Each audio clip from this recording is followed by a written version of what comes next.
Introduction. Today we will learn biodiversity and conservation. Can anybody tell me what biodiversity is? Sir, biodiversity refers to the varieties of animals found in a particular area. Very good, Divya. How will we conserve the biodiversity? We conserve the biodiversity with the help of national parks, sanctuaries, etc. In this lesson, you will learn biodiversity and its conservation. Objectives. At the end of this lesson, you'll be able to understand biodiversity and its levels, describe patterns of biodiversity, describe importance of biodiversity, explain loss of biodiversity, describe biodiversity conservation. Biodiversity. Biodiversity is defined as the existence of a wide range of different types of organisms in a given place at a given time. The biological diversity include three hierarchical levels. They are genetic diversity, species diversity, and ecological diversity. Let's know more about them in detail on our next screen. Levels of biodiversity. Genetic diversity. The genetic variation existing within a species is called genetic diversity. The genetic variation may be in alleles, in entire gene, or in chromosomal structure. Species diversity. The two important measures of species diversity are species richness. It is defined as the number of species per unit area. Species evenness. It refers to the relative abundance with which each species is represented in an area. Ecological diversity. The variety of unique biological communities found on the earth is called ecological diversity. How many species are there on earth and how many in India? According to International Union for Conservation of Nature, the total number of plant and animal species is more than 1.5 million.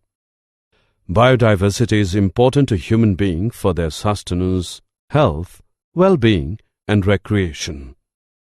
For example, humanity derives all of its food, medical and industrial products from the components of biological diversity. Here is a pie graph representing global biodiversity. Biodiversity in India. India is one of the 12 mega biodiversity countries of the world. India has only 2.4% of the land area of the world. It has 8.1% of the global species biodiversity. There are about 45,000 species of plants and 90,000 to 1 lakh species of animals need to be discovered and named.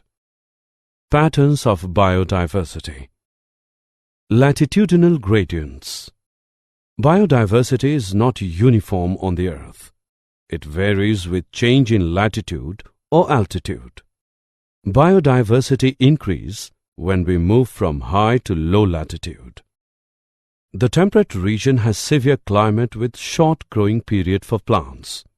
On the other hand, tropical region has favorable conditions for the growth throughout the year.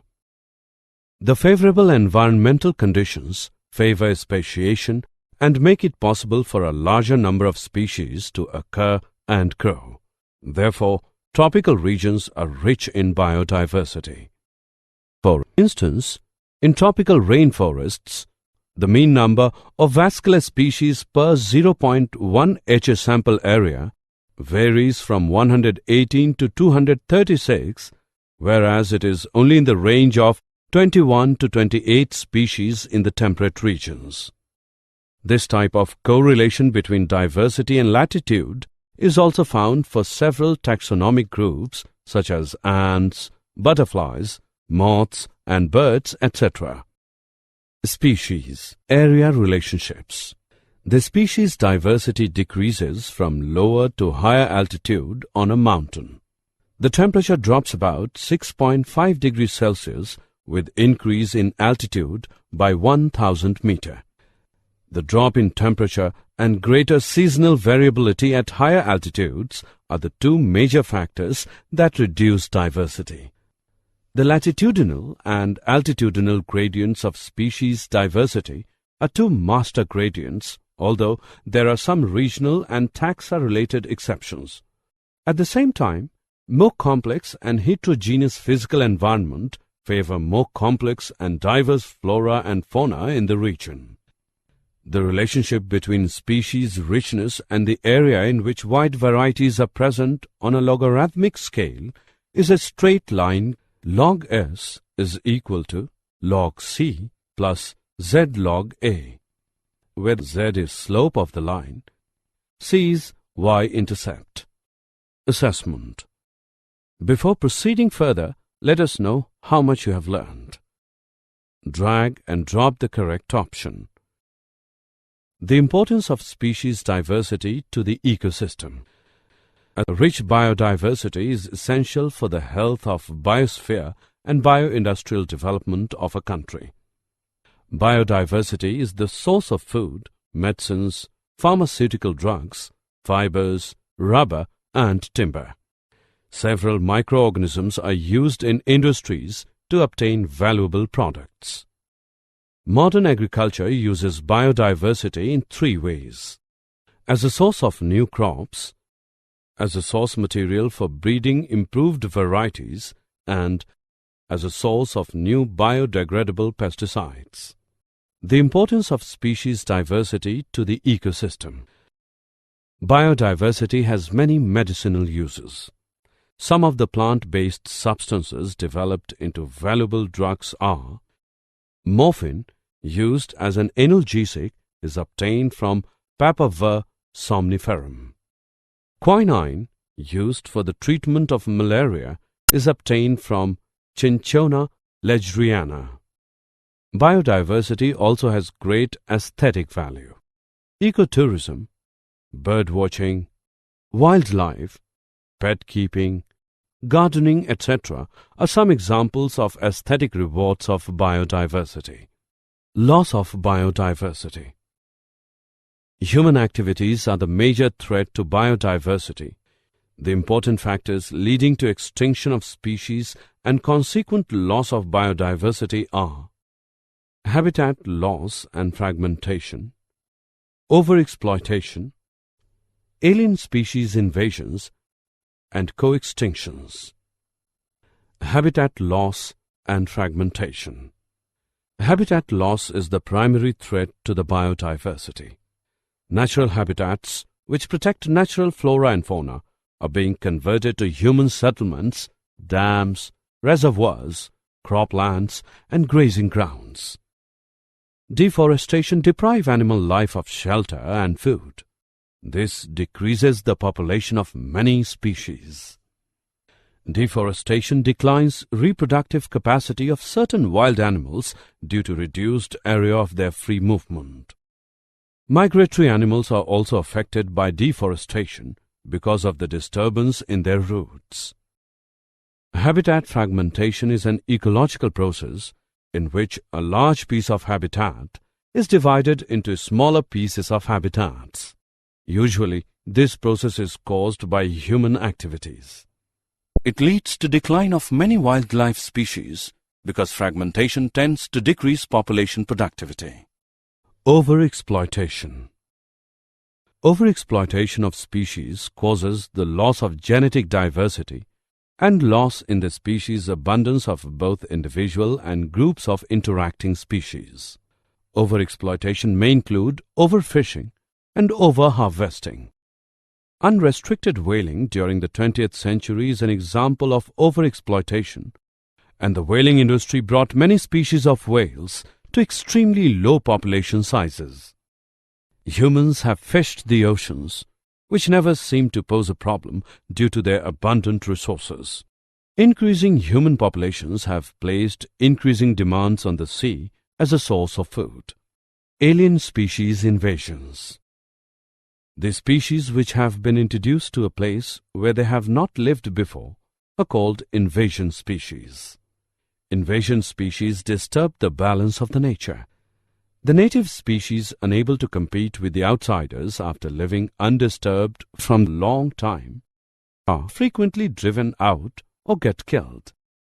Several fish species, such as bluegill sunfish and smallmouth bass, have been widely introduced throughout western Northern America, where they cause serious threats to amphibian populations. Co-extinctions.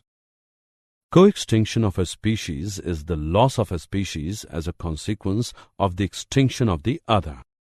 For example, when a host fish becomes extinct, then all the microorganisms live on that fish also becomes extinct. Assessment. Before proceeding further, let us know how much you have learned. Match the following.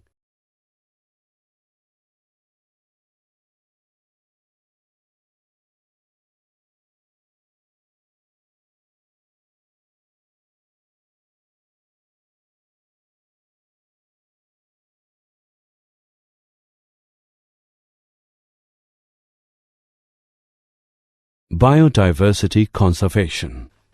Why should we conserve biodiversity? Biodiversity plays an important role for maintaining the ecological functions, including stabilization of water cycle, maintenance of soil fertility, pollination and cross-fertilization of crops and other vegetation, protects against soil erosion, and stability of food producing and other ecosystems. Conservation of biological diversity leads to conservation of important ecological diversity to preserve the existence of food chains. It provides the base for the livelihoods, culture, and economies of several hundred millions of people. It also provides the genetic base for the continuous upgradation of agriculture and for critical discoveries in scientific and industrial sectors. How do we conserve biodiversity? India is a center of rich biological diversity and has contributed significantly of the global biodiversity. India is a homeland of 167 cultivated species and 320 wild relatives of crop plants.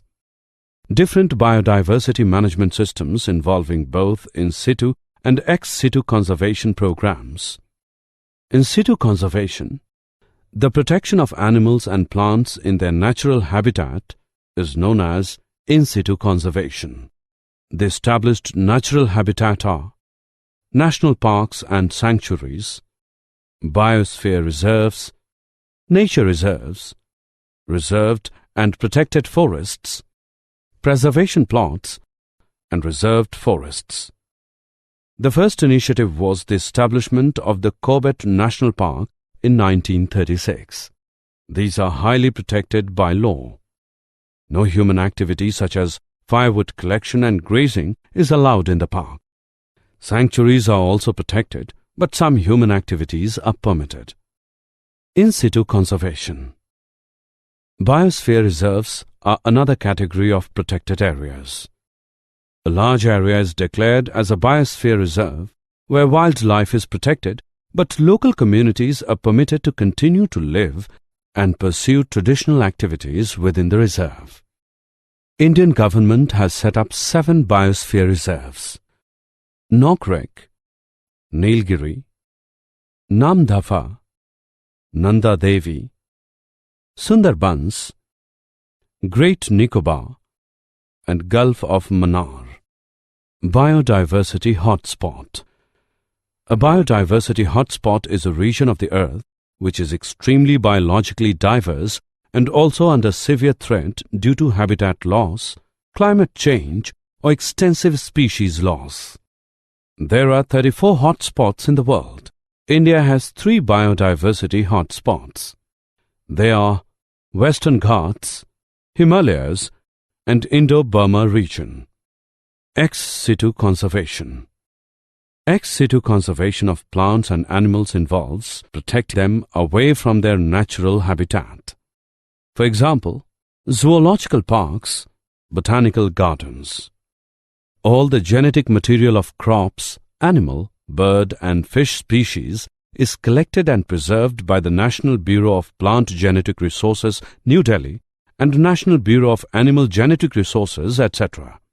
When we reintroduce this species into the habitat from where it has become extinct is another form of ex situ conservation.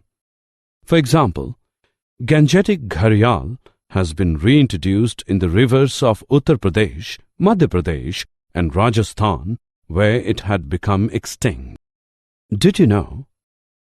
Our Prime Minister Mr. Manmohan Singh launched the Hyderabad Pledge and announced that his government had decided to earmark $50 million to strengthen the institutional mechanism for biodiversity conservation in India. Summary. Let us summarize what we have learned. Biodiversity is defined as the existence of a wide range of different types of organisms in a given place at a given time. Biodiversity increases when we move from high to low latitude. The species diversity decreases from lower to higher altitude on a mountain. Biodiversity is essential for the health of biosphere. It acts as the source of food, and it also has great aesthetic values. Human activities are the major threat to biodiversity. It includes habitat loss and fragmentation, overexploitation, alien species invasions, co-extinctions. The protection of animals and plants in their natural habitat is known as in situ conservation. Ex situ conservation of plants and animals involves protecting them away from their natural habitat.